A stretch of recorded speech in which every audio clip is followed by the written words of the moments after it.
नमस्कार दोस्तों, स्वागत है आपका एक बार फिर से पार्थ सारथी क्लासेज में। आज मैं आपके लिए लेकर आया हूँ भक्ति काल से संबंधित महत्वपूर्ण प्रश्न। पहला प्रश्न है, केशव कही जाए का कहिए। इन पंक्तियों के रचनाकार हैं। पहला ऑप्शन है केशवदास, दूसरा ऑप्शन है तुलसीदास, तीसरा ऑप्शन है सूरदास, चौथा ऑप्शन है नंददास। तो इसका आंसर है तुलसीदास। केशवदास लगाकर इसमें गलती नहीं कर देना है। अगले प्रश्न की ओर चलते हैं। हिंदू मग पर पाँव न राखेऊ का जो बहुते हिंदी भाखेऊ। यह पंक्तियां किसकी हैं? हिंदू मग पर पाँव न राखेऊ का जो बहुते हिंदी भाखेऊ। पहला ऑप्शन है जायसी, दूसरा ऑप्शन है कुतुबन, तीसरा ऑप्शन है उस्मान, चौथा ऑप्शन है नूर मोहम्मद। तो इसका आंसर है चौथा ऑप्शन नूर मोहम्मद। अगले प्रश्न की ओर चलते हैं। तीसरे नंबर का प्रश्न है, भक्ति द्रावणी उपजी लाए रामानंद। इन पंक्तियों ये पंक्तियां किसकी हैं? पहला ऑप्शन है केशवदास, दूसरा ऑप्शन तुलसीदास, तीसरा ऑप्शन है सूरदास, चौथा ऑप्शन है नंददास। तो इसका आंसर है तुलसीदास। भक्ति के उत्पन्न होने के संबंध में अलग अलग विचारकों के द्वारा अलग अलग बातें कही गई हैं। अगले प्रश्न की ओर चलते हैं। चौथे नंबर का प्रश्न है, साधना के क्षेत्र में जो ब्रह्म है साहित्य में वही रहस्यवाद है। यह कथन किसका है? पहला ऑप्शन है हजारी प्रसाद, दूसरा ऑप्शन है रामचंद्र शुक्ल, तीसरा ऑप्शन है श्याम सुंदर दास, चौथा ऑप्शन है रामस्वरूप चतुर्वेदी।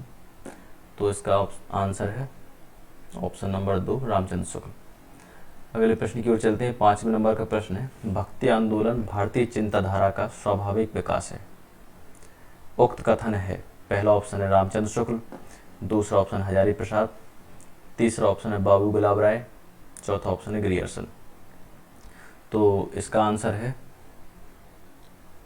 बाबू माफ कीजिए, इसका आंसर है हजारी प्रसाद द्विवेदी। भारतीय चिंताधारा का स्वाभाविक विकास उन्होंने बताया है, जबकि ग्रियर्सन ने इसको ईसाइयत की देन बताया है। रामचंद्र शुक्ल ने इसको हताश मनोवृत्ति का से उत्पन्न बताया है। अगले प्रश्न की ओर चलते हैं। प्रश्न क्रमांक 6, कबीर को वाणी का डिक्टेटर किसने कहा है? कबीर को वाणी का डिक्टेटर किसने कहा है? पहला ऑप्शन है रामचंद्र शुक्ल, दूसरा ऑप्शन है हजारी प्रसाद द्विवेदी, तीसरा ऑप्शन है श्याम सुंदर दास, चौथा ऑप्शन है ग्रियर्सन। कबीर को वाणी का डिक्टेटर हजारी प्रसाद द्विवेदी ने बताया। दूसरे नंबर का ऑप्शन सही है। चलते अगले प्रश्न की ओर। 7वें नंबर का प्रश्न है, निर्गुण भक्ति का आदि स्रोत है। पहला ऑप्शन है मुंडकोपनिषद, दूसरा ऑप्शन है कठोपनिषद, तीसरा ऑप्शन है श्वेता उपनिषद, चौथा ऑप्शन है प्रश्नोपनिषद। निर्गुण भक्ति का आदि स्रोत, तो इसका आंसर है श्वेता उपनिषद। अगले प्रश्न की ओर चलते हैं। 8वें नंबर का प्रश्न है, रामचरितमानस में कुल कितने कांड हैं? रामचरितमानस को कांड में विभक्त किया गया है, इस पूरे महाकाव्य को। तो पहला ऑप्शन है 9, दूसरा ऑप्शन है 7, तीसरा ऑप्शन है 8, चौथा ऑप्शन है 5। तो इसका आंसर हो गया 7 कांड। इसमें क्रम के बारे में भी कभी कभी परीक्षाओं में पूछ सकते हैं, तो इनका हमें क्रम याद रखना है। पहला कांड है बालकांड, इसके बाद अयोध्या कांड, फिर अरण्य कांड, फिर किष्किंधा कांड, उसके बाद सुंदर कांड, फिर लंका कांड और अंतिम कांड है उत्तरकांड। उत्तरकांड यूजीसी नेट के सिलेबस में भी है। अगले प्रश्न की ओर चलते हैं। 9वें नंबर का प्रश्न है, सूरसागर किसी चली आती हुई गीति काव्य परंपरा का चाहे वह मौखिक ही रही हो पूर्ण विकास सा प्रतीत होता है। सूरसागर किसी चली आती हुई गीति काव्य परंपरा का चाहे वह मौखिक ही रही हो पूर्ण विकास सा प्रतीत होता है। उक्त कथन है। पहला ऑप्शन है रामचंद्र शुक्ल, दूसरा रामस्वरूप चतुर्वेदी, तीसरा नामवर सिंह, चौथा ऑप्शन है रामविलास शर्मा।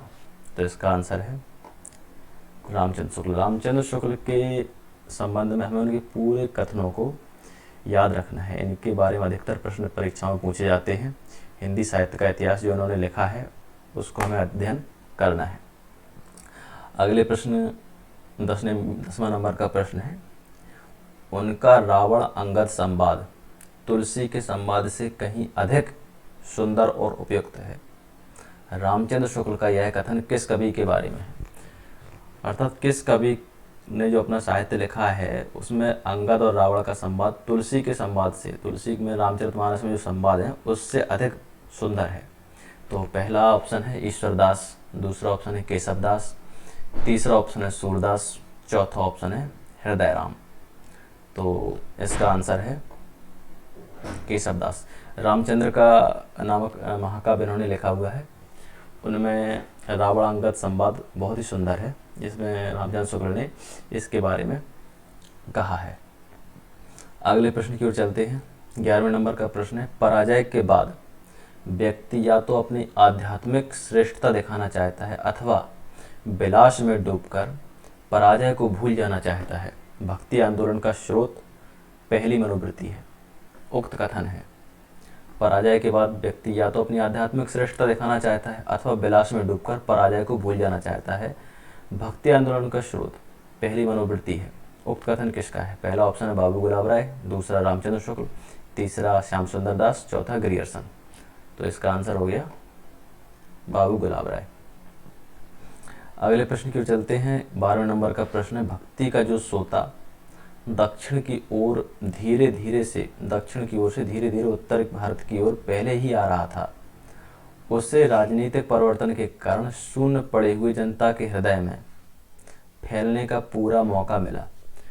उक्त कथन है, पहला ऑप्शन है बाबू गुलाब राय, दूसरा गणपति चंद्रगुप्त, तीसरा ग्रियर्सन, चौथा रामचंद्र शुक्ल। तो इसका आंसर हो गया रामचंद्र शुक्ल। क्योंकि मुस्लिम शासकों के आ जाने से भारतीय जो कवि थे, जनमानस था, उनके अंदर वो अहम भावना जो होती है वो तो ख़त्म ही हो चुकी थी। तो उनके पास केवल जो भक्ति थी, उनको अपने श्रेष्ठ दिखाने के लिए केवल भक्ति ही रह गई थी। तो दक्षिण भारत में हालांकि मुस्लिम शासकों का ज़्यादा प्रभाव नहीं पड़ा है, इसी वजह से हजारी प्रसाद द्विवेदी जी ने इसको भारतीय चिंताधारा का स्वाभाविक विकास भक्ति को बताया है। अगले प्रश्न की ओर चलते हैं। 13वें नंबर का यह प्रश्न है, यह सूचित करने की आवश्यकता नहीं है कि ना तो शूर का अवधि पर अधिकार था न जायसी का ब्रजभाषा पर। उक्त कथन है, यह सूचित करने की आवश्यकता नहीं है कि ना तो शूर का अवधि पर अधिकार था और न जायसी का ब्रजभाषा, क्योंकि शूर ने जो अपना सूर सागर लिखा है वो ब्रजभाषा में है, जबकि जायसी का पद्मावत वगैरह जो उन्होंने जो काव्य लिखे हैं वो अवधी भाषा में लिखे हैं। तो उक्त कथन किसका है? पहला ऑप्शन है बाबू गुलाब राय, दूसरा गणपति चंद्रगुप्त, तीसरा हजारी प्रसाद द्विवेदी, चौथा रामचंद्र शुक्ल। तो इसका आंसर हो गया रामचंद्र शुक्ल। अगले प्रश्न की ओर चलते हैं। 14वें नंबर का प्रश्न है, सगुनई अगुनई नहीं कछु भेदा, इस कथन को तुलसीदास ने किसके द्वारा कहलवाया है? सगुनई अगुनई नहीं कछु भेदा, इस कथन को तुलसीदास ने किसके द्वारा कहलवाया है? ये प्रश्न यूजीसी नेट में एक बार पूछा जा चुका है, यूजीसी नेट हिंदी में। पहला ऑप्शन है शिव के द्वारा कहलवाया है, दूसरा भारद्वाज ऋषि के द्वारा कहलवाया है, तीसरा तुलसीदास की यह स्वयं की उक्ति है, चौथा काकभूषुंडी के द्वारा यह कहलवाया गया है। तो इसका आंसर है शिव के द्वारा इन्होंने ये कथन कहलवाया है।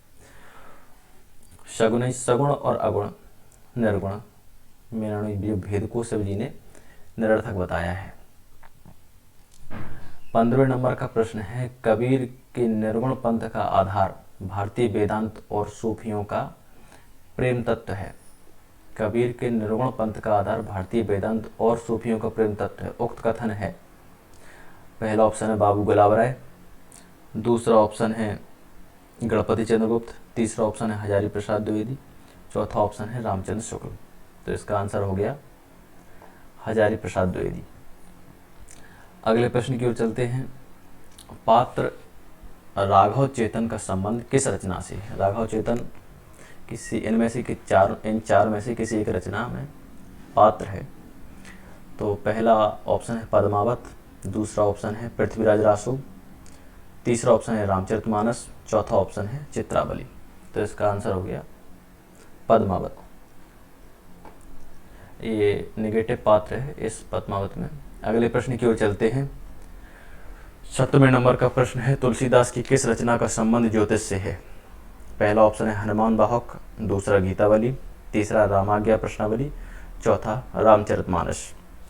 तो इसका आंसर हो गया रामाज्ञा प्रश्नावली। इसका संबंध जो है ज्योतिष से है, जबकि हनुमान बाहुक की रचना तुलसीदास ने अपनी पीड़ा को दूर करने के लिए की थी। अगले प्रश्न की ओर चलते हैं। 18वें नंबर का प्रश्न है, निम्न में से कौन वैष्णव भक्ति का आचार्य नहीं है? पहला ऑप्शन है वल्लभाचार्य, दूसरा ऑप्शन है शंकराचार्य, तीसरा ऑप्शन है रामानुजाचार्य, चौथा ऑप्शन है मध्वाचार्य। तो इसका आंसर है शंकराचार्य। अगले प्रश्न की ओर चलते हैं। भंवर गीत के रचयिता हैं?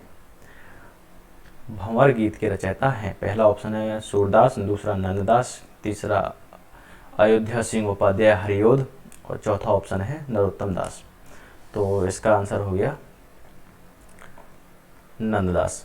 सूरदास ने भ्रमर गीत के नाम से लिखा है, जबकि भंवर गीत के नाम से नंददास ने लिखा है। रामचंद्र शुक्ल जी सूरदास के बाद इनको नंददास जी को बहुत ही श्रेष्ठ मानते हैं। अगले प्रश्न की ओर चलते हैं। नगर शोभा कौमा मदनाष्टक, ये दो रचनाएं हैं, इनके रचयिता कौन हैं?